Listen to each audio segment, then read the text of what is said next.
Hoy me gustaría hablar de un tipo de comunicación, un tipo de conversación que la investigó, la estudió un profesor mío, se llamaba Marshall Rosenberg.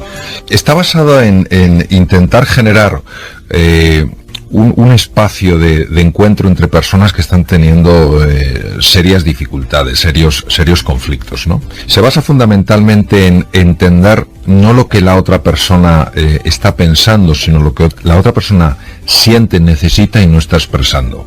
La mayor parte de los conflictos que las personas tenemos y que son responsables de muchos de los problemas de salud que hoy en día padecemos, de hecho el estudio más largo que conozco, que duró 20 años, se hizo en Estados Unidos sobre la causa número 1 del estrés negativo, lo que se llama el distrés, el que nos genera enfermedad, el que altera nuestro cerebro, de hecho mata neuronas. Pues la causa número 1 es la pobre comunicación entre las personas. Todos sabemos lo fácil que es que ante ciertas circunstancias, ciertas situaciones surja el conflicto y surjan los malentendidos, los supuestos y las interpretaciones que al final van engordando, van haciendo como una bola de nieve y consiguen que dos personas no se hablen o incluso entren en franca violencia.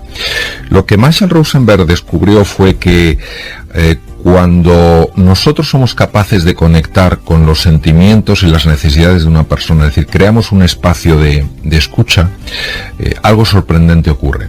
Si queréis os cuento una cosa que yo viví hace muchos años cuando era profesor de creatividad de un centro, y el director del centro me presentó como cirujano, por mis 26 años de experiencia, y también pues una persona investigando el tema de la creatividad.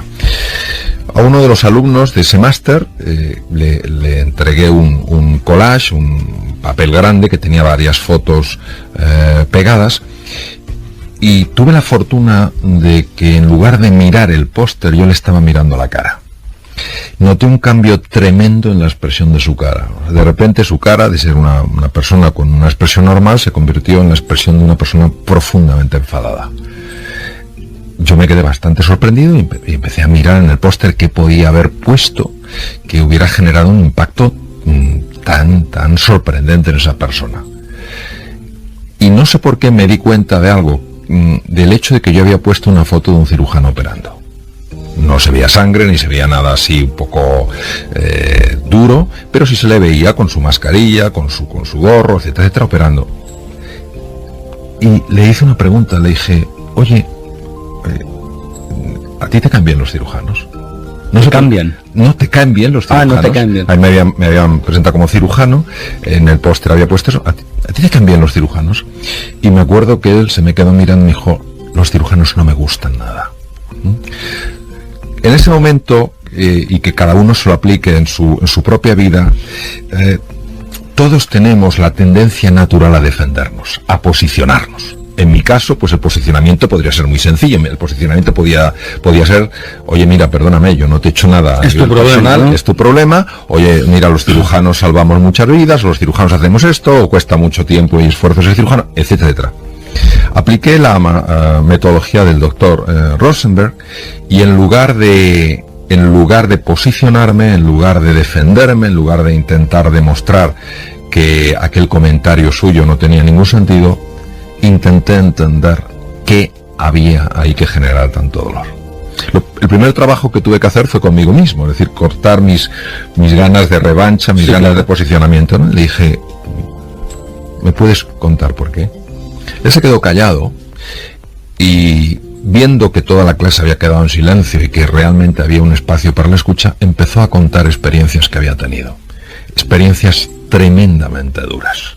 Experiencias que explicaban todo el dolor que esa persona había tenido, había sufrido a lo largo de los años. De la ira pasó a la tristeza y se puso a llorar. El resto solo estábamos en silencio. Nuestra misión no era hablar, era abrir un espacio para que él pudiera expresar su sentir sin verse juzgado, sin verse atacado, etcétera, etcétera. Después de la tristeza, después de esas lágrimas, sonrió. No te puedes imaginar, nos podéis imaginar el impacto que tuvo aquello en todos nosotros. Claramente. Este chico tenía un aguijón clavado que estaba soltando veneno. Y muchas veces de lo que se trata es de abrir ese espacio para que la persona pueda expresar su sentir, pueda expresar lo que necesita sin experimentar simultáneamente que se lo está juzgando. Nos quedaríamos sorprendidos de hasta qué punto se pueden superar traumas enquistados en una persona con una simple conversación.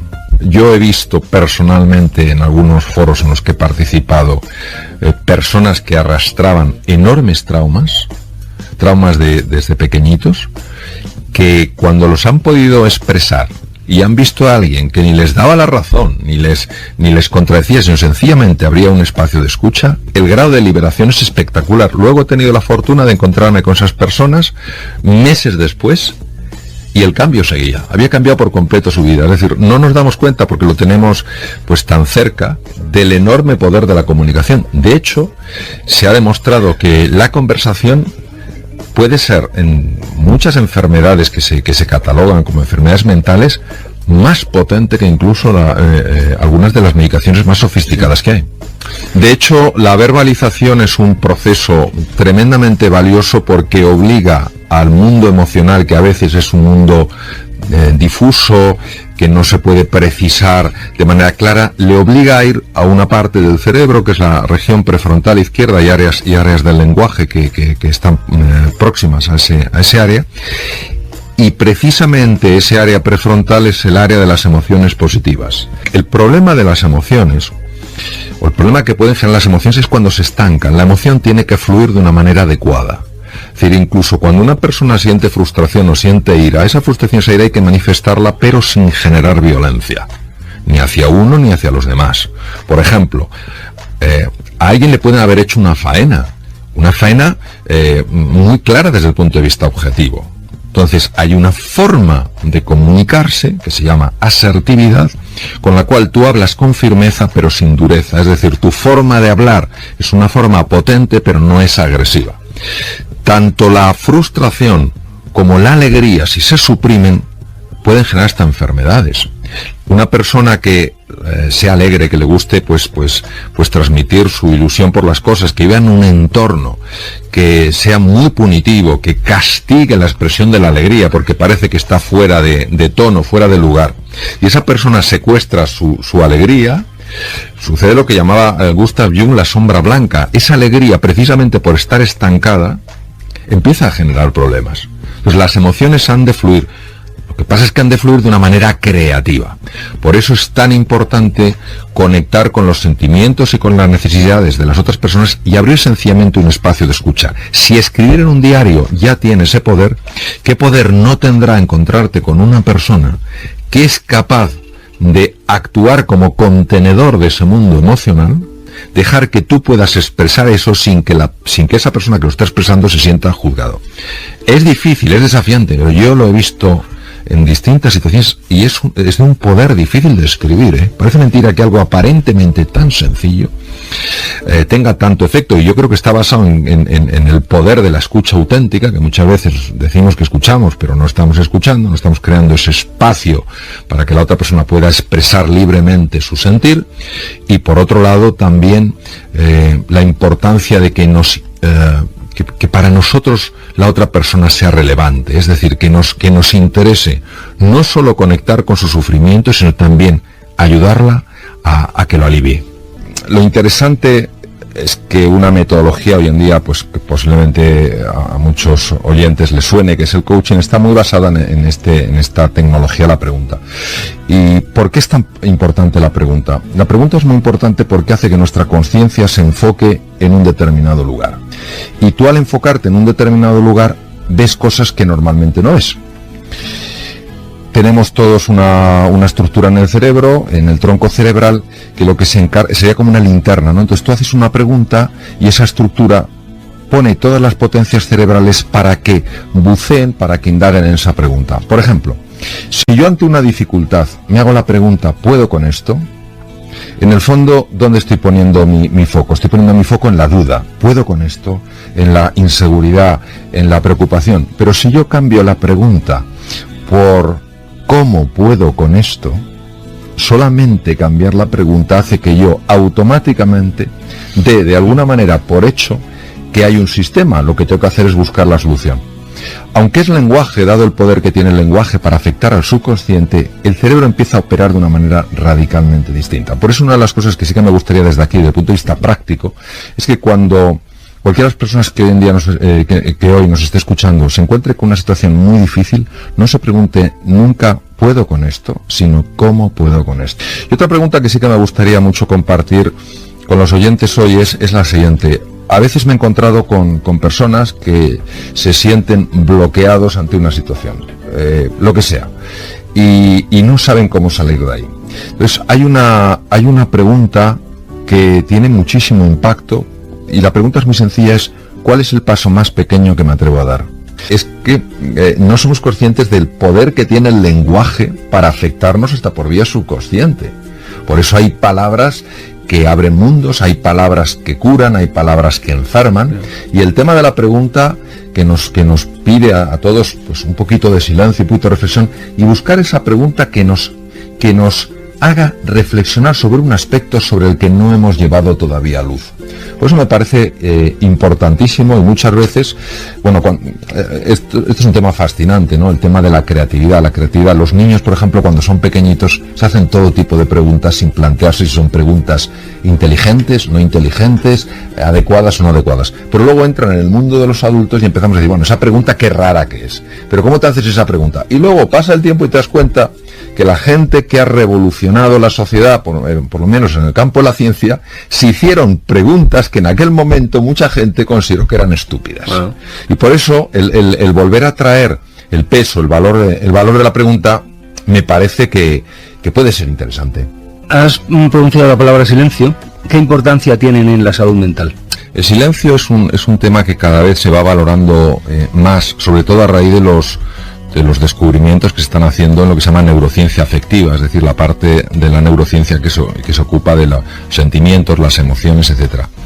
Y lo que se ha visto es que en un mundo tan marcado por la incertidumbre, como es en el que vivimos todos, en España, en Japón, en la India, en Estados Unidos, en todas partes, en un mundo tan marcado por la incertidumbre, la mente humana tiene una gran tendencia a sentirse amenazada, a sentirte amenazado. Porque te está cambiando prácticamente todo. Entonces, cuando una persona se siente amenazada, cambia toda su actividad neuronal, y con un registro con electroencefalograma, que son estos cables, digamos, que se ponen sobre el cuero cabelludo, tú registras una desorganización del cerebro. O sea, lo que se llama una desincronización. Incluso los dos lados del cerebro empiezan no a funcionar de una manera colaboradora, ¿no? Y el ritmo es un ritmo muy, muy alto, se llama alto beta, que es propio de los estados de ansiedad. Vivimos una sociedad muy marcada por la ansiedad. La simple incertidumbre muchas veces genera este estado de alerta, porque el cerebro humano está posicionado a defenderse antes del peligro que a buscar la oportunidad. Porque imaginemos en la época, hace muchos años, si tú dejabas de comerte una fruta, no te pasaba nada, pero si dejabas de ver al depredador, perdías la vida, ¿no? Entonces, lo que se ha visto es que cuando consigues momentos de silencio, momentos de calma, momentos de paz, que cada uno los consigue de una manera personal, el cerebro empieza a cambiar su ritmo eléctrico, y entonces, en lugar de estas ondas tan rápidas, ondas el alto beta, las de 20, 30 hercios, empieza a generar ondas muy distintas, ondas alfa, ondas teta. Entonces, estas ondas son unas ondas muy curiosas porque son ondas lentas, pero no solo son ondas lentas, es que favorecen una sincronización del cerebro. Yo creo que el ser humano es siempre un ser social, es decir, que nosotros nos hacemos en sociedad y que nos necesitamos enormemente unos a otros. Y es verdad que una soledad de alguien que diga, a mí no me interesa estar con los demás, yo no sé qué, yo creo que esa persona no saldría adelante. Pero sí creo que cada uno tiene su forma de ver la soledad, cada uno tiene que saber hasta qué punto le beneficia la soledad, y sí creo que de cara un poco al mundo en el que vivimos, es importante buscar esos momentos de tranquilidad, esos momentos de silencio, esos momentos donde intentas que esa actividad mental, a veces tan excesiva, se pare un poco, porque no solamente uno se queda como más relajado y más cómodo, es que se sabe que tiene un gran impacto en la salud, es que ese cambio de modo de actuación cerebral tiene efectos sumamente beneficiosos. Son cosas muy sencillas que solamente la neurociencia con sus tecnologías modernas de neuroimagen han podido mostrar hasta qué punto son importantes. Entonces, que sí, que tenemos que hacer cosas, que tenemos que funcionar, que tenemos que conseguir resultados, que no nos olvidemos que para estar bien necesitamos también estos momentos de recuperación. Pues si no tenemos estos momentos de recuperación, la salud queda fuertemente dañada. Hay dos procesos que son la causa del envejecimiento. Uno de ellos es lo que se llaman los radicales libres. Los radicales libres son unas moléculas muy inestables que se producen cuando la célula obtiene energía a través del metabolismo, cuando utiliza el oxígeno y la glucosa para generar esos elementos energéticos, se llama el ATP, y todo eso produce de forma inevitable unos residuos que se llaman radicales libres. El problema de los radicales libres es que son muy inestables porque les falta un electrón, y entonces empiezan a golpear a diestro y siniestro el resto de las moléculas y pueden generar desde el impedimento absoluto de que una célula se reproduzca hasta incluso mutaciones. Son las causas principales de mutaciones. Cuando golpean el ADN para robarle un electrón y entonces generan una mutación. Y uno de los elementos que aumenta el número de radicales libres es el tabaco. Porque muchas veces se habla del tabaco por otros efectos, por la nicotina, etcétera, pero no se habla de que el tabaco produce un aumento de radicales libres. Y luego, desde el punto de vista de la alimentación, tres elementos que favorecen mucho la bajada de radicales libres son los cítricos, los frutos rojos y los vegetales. Pues el consumo de vegetales es muy interesante porque baja los radicales libres. Y luego otros elementos que sí se ha visto que son muy protectores de la longevidad han sido estudiados buscando aquellas poblaciones del mundo más longevas. Hablamos de poblaciones donde un número importante de habitantes tenían más de 100 años y tenían buen estado general. Todos ellos consumen mucho más pescado que carne, pescado marino. En segundo lugar, toman bastantes vegetales. Tercero, todos tienen un círculo de amistad. Es difícil señalar la importancia de los amigos, de tener encuentros con otras personas, de compartir experiencias. Todos ellos hacen ejercicio físico. El ejercicio físico baja los radicales libres. Es muy importante que esto se sepa. Y luego, estamos hablando de personas de más de 100 años, tienen una ilusión en el futuro. Ten en cuenta, por ejemplo, en el tema de la comunicación, cuando tú generas una relación de encuentro, es decir, estás a gusto con una persona y charlas de lo que sea, en tu caso, pues que te gusta el submarinismo, pues hay una liberación lo hemos comentado en algunas ocasiones aquí, una liberación de oxitocina. La oxitocina es una protectora natural de la salud. Luego, la ventaja de salir, la ventaja de ir al cine, de leer, etcétera, es además no dar la opción de que la cabeza rumie demasiado las cosas. Tenemos una jaula de grillos que sabemos perfectamente, además se ha podido medir, que es capaz de producir tremendas alteraciones. Entonces, a veces el simple hecho de salir un poco, dar una vuelta por ahí, en fin, ver gente, hacer cosas, permite que la cabeza se serene un poco, ¿no? O sea que indudablemente sí. Y desde luego la separación entre lo mental y lo físico es una cosa puramente conceptual. Desde el punto de vista de la realidad están totalmente unidas. Antes comentaba que una persona que esté con muchísima tensión mantenida en el tiempo, es decir, con muchísimo, se llama distrés o estrés crónico, aumenta el número de radicales libres. Entonces,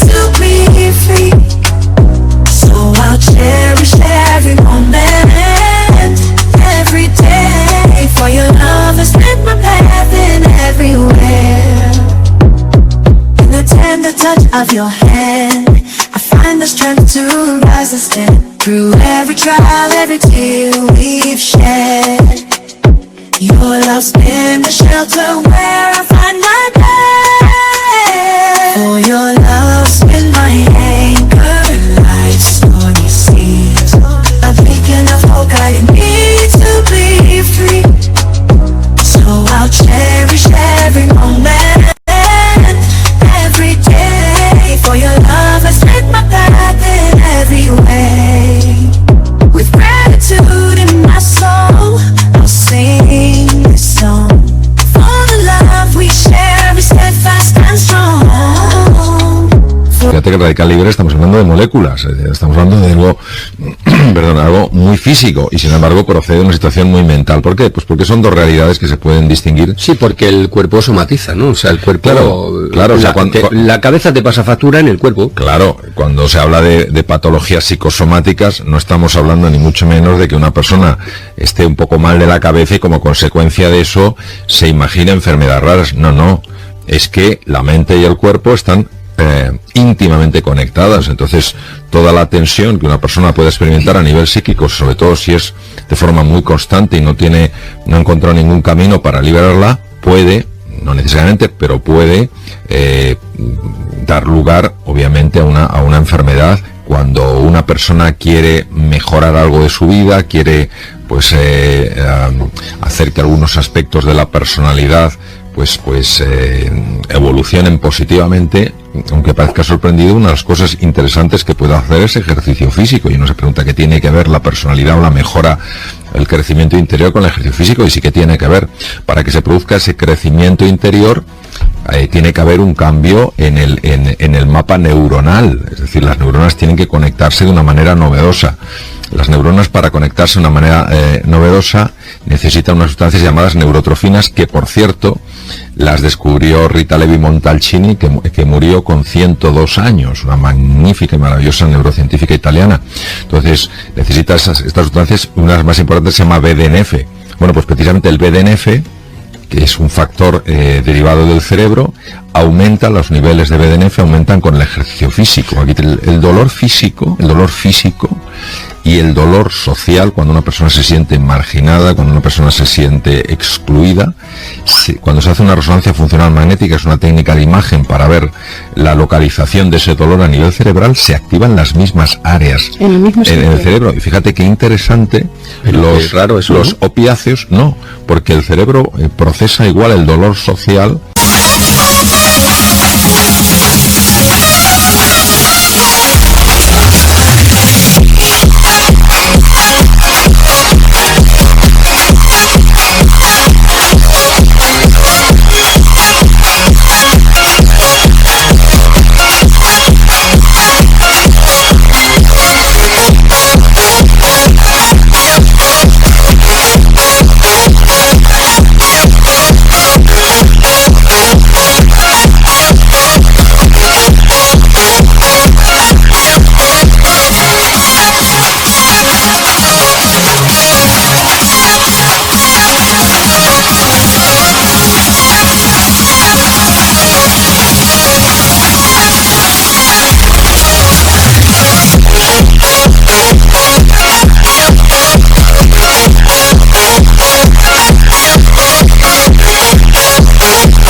El dolor físico, los opiáceos que quitan el dolor físico también reducen el dolor social, el dolor de la marginación. Entonces lo físico y lo mental está muy unido. Claro, es como el amarillo y el azul dando lugar al verde, no se pueden separar, ¿no?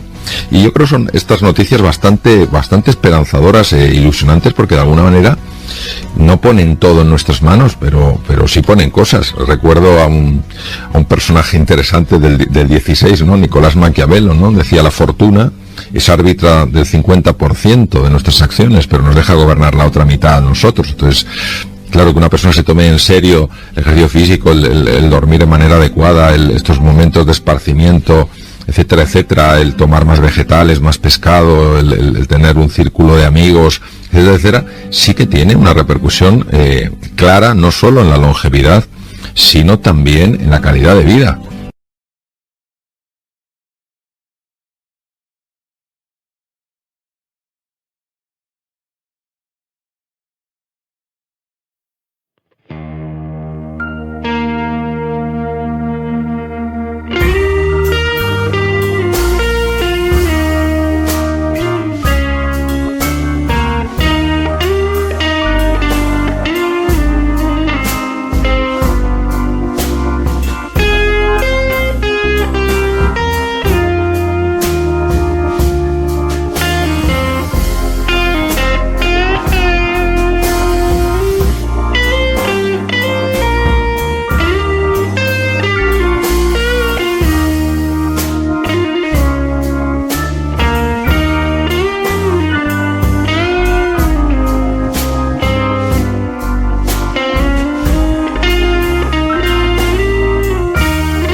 you.